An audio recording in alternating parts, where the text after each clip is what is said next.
So guys, magandang hapon. Nakikita niyo ang simbahan na yan. Ang simbahan na yan ay panahon pa ng Kastila kuno. So, ginawa pa yan noong 1875 kuno.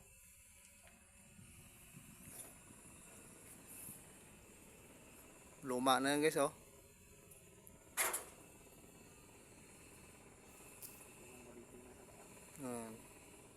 So, siguro nung itayo ito World War II.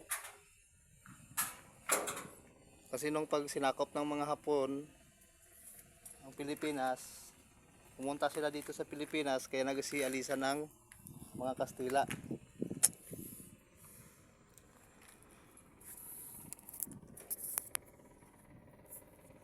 Bihira lang napuntahan dito ng ibang mga vloggers. Ang sementeryo to ay may kasaysayan. Yan lang ang nakapunta dito si Repo Travel TV.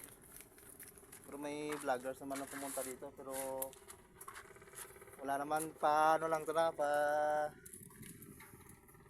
picture lang. Pero kung nag overnight dito wala.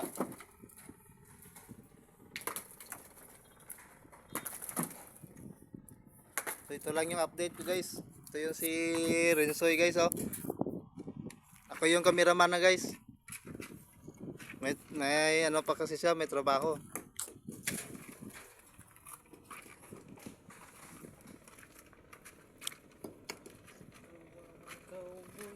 Tapos sana kung may time kami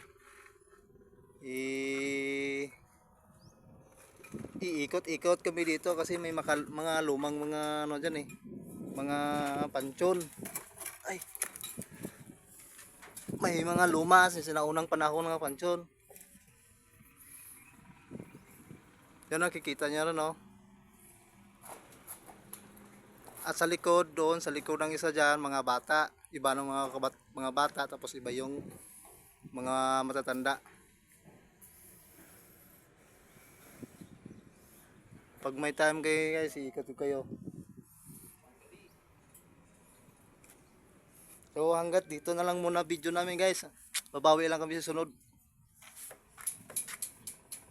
Paki-like and subscribe na lang kay Rensoy TV, Rensoy Vlog. No, si Kawawang Cowboy, nag-construction na lang. Maghilo ka, maghilo. Okay. Okay, salamat. Hanggat dito na lang muna.